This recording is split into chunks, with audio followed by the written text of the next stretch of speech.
온라인 특별 새벽 기도회를 여는 매일 기도. 오늘의 기도. 새 생명을 잉태한 그리스도인.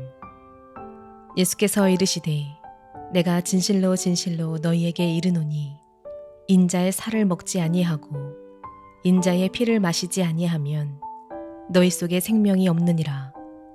요한복음 6장 53절.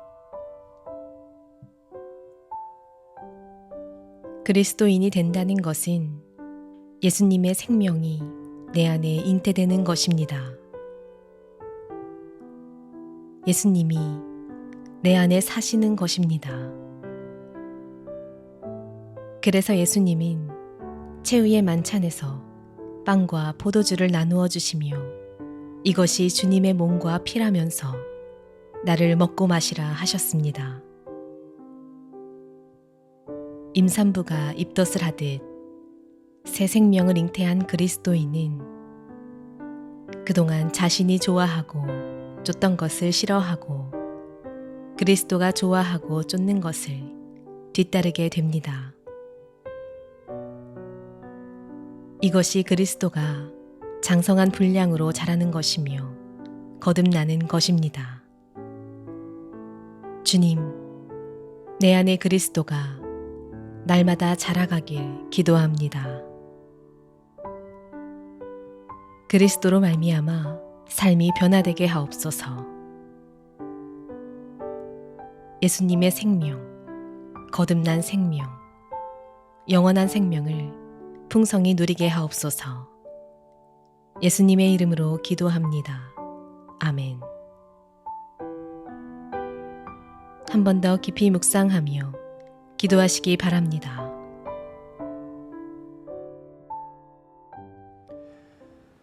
우리는 계속해서 온라인 특별 새벽 기도회로 하나님께 영광 올려드리고 있습니다. 오늘 이 시간에도 주님과 함께 하시는 시간 되시기를 축원합니다. 오늘 우리에게 주시는 하나님의 말씀은 로마서 8장 9절에서 10절 말씀입니다. 만일 너희 속에 하나님의 영이 거하시면 너희가 육신에 있지 아니하고 영에 있나니 누구든지 그리스도의 영이 없으면 그리스도의 사람이 아니라 또 그리스도께서 너희 안에 계시면 몸은 죄로 말미암아 죽은 것이나 영은 의로 말미암아 살아있는 것이니라. 바울은 우리 안에 하나님의 영이 거하신다고 말하고 곧 우리 안에 그리스도의 영이 거하신다고 말합니다. 이것은 둘 다 성령님을 가리키는 표현입니다. 성령님을 하나님의 영 또는 그리스도의 영으로 표현한 겁니다.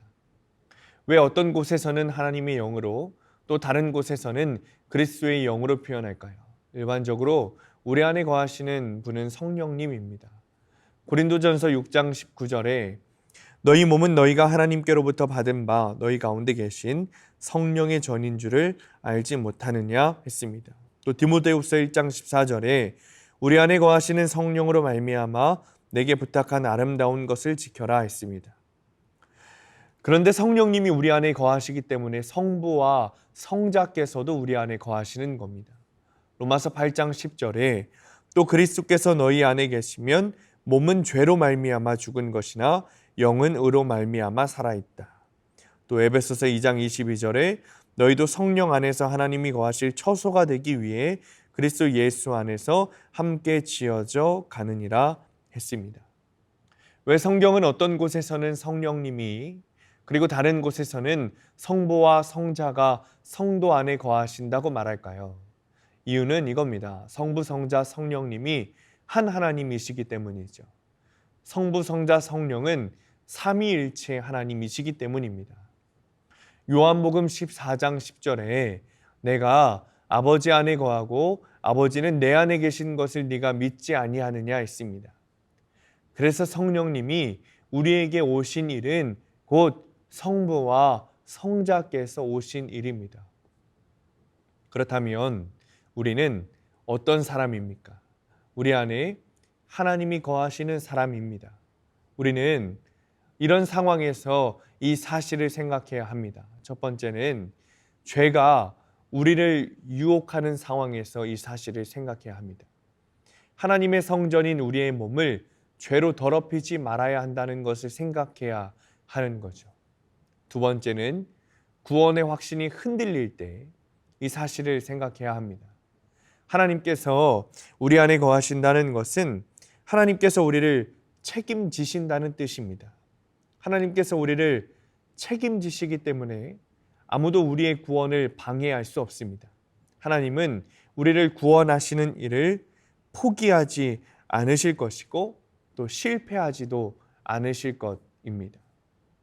바울은 계속해서 성도가 어떤 존재인지를 설명합니다. 바울은 본문에서 성도에 대해 몸은 죄로 말미암아 죽었지만 영은 의로 말미암아 살아있는 존재라고 말합니다. 여기서 몸은 문자 그대로 사람의 몸을 말하고 영은 사람의 영혼을 말합니다. 먼저 사람의 몸이 죽어 있다는 점을 살펴보겠습니다. 우리의 몸은 죄로 인하여 죽은 몸입니다. 이미 앞에서 여러 번 반복되었던 주제죠. 로마서 6장 13절에 그러므로 너희는 죄가 너희 죽을 몸을 지배하지 못하게 하여 몸의 사욕에 순종하지 말고 라고 했습니다. 하나님께서 창조하셨을 때 사람의 몸은 생명으로 충만했습니다. 그 안에는 어떤 죽음의 요소도 없었습니다. 그러나 죄가 들어온 이후 상황은 180도 변한 겁니다. 이제 몸은 죄의 영역이 되었고 죄가 거하는 장소가 됐습니다. 그러나 영혼은 다릅니다. 성도의 영혼은 살아 있습니다. 예수님께서 함께 하시기 때문입니다. 본문 10절에 그리스도께서 너희 안에 계시면 몸은 죄로 말미암아 죽은 것이나 영은 의로 말미암아 살아있다. 사랑하는 성도님들, 성도의 몸은 죄와 타락으로 말미암아 죽었습니다. 그러나 성도의 영은 예수님으로 말미암아 살았습니다. 예수님의 의가 우리에게 전가되었기 때문입니다. 로마서 5장 17절에 한 사람의 범죄로 말미암아 사망이 그 한 사람을 통하여 왕노릇하였은즉 더욱 은혜와 의의 선물을 넘치게 받는 자들은 한 분 예수 그리스도를 통하여 생명 안에서 왕노릇하리로다 했습니다. 성도는 죽음의 영역에 속해 있지 않습니다. 몸은 죽었지만 영은 살아 있습니다. 예수님이 주신 생명 때문입니다. 그래서 성경이 이렇게 말합니다. 그러므로 우리가 낙심하지 아니하노니 우리의 겉사람은 낡아지나 우리의 속사람은 날로 새로워지도다. 우리의 몸은 날로 낡아지고 있습니다. 점점 기력을 상실하고 질병의 고통이 더해집니다. 그러나 우리의 영혼은 다릅니다. 우리의 영혼은 날로 새로워집니다. 그래서 우리는 낙심하지 않고 부활의 날을 기다립니다. 그날에는 우리의 몸도 다시 살아날 것입니다. 그때 우리는 더 이상 죽지 않는 몸, 더 이상 죄 짓지 않는 몸으로 다시 살아날 것입니다. 우리는 모든 죽음의 요소를 떨쳐버리고 영원한 생명으로 거듭날 것입니다. 사랑하는 성도님들, 우리의 영혼은 날로 새로워지고 있다는 것을 믿으시기 바랍니다. 우리의 몸은 상할지라도 우리의 몸은 여전히 깨끗하고 주님 앞에서 부활의 날을 기다리고 있습니다. 그 이유는 오늘 본문의 말씀처럼 예수 그리스도께서 우리 안에 계시기 때문이에요. 주님은 생명이시기 때문에 우리에게 계속해서 새로운 힘과 생명과 능력이 우리에게 공급되고 있는 겁니다. 사랑하는 성도님들, 주님께서 계시다는 것은 우리의 몸이 이미와 아직 사이의 가운데에서 우리에게 새 생명이 주어졌고 영원한 생명으로 부활이 나의 것이 되었다는 겁니다.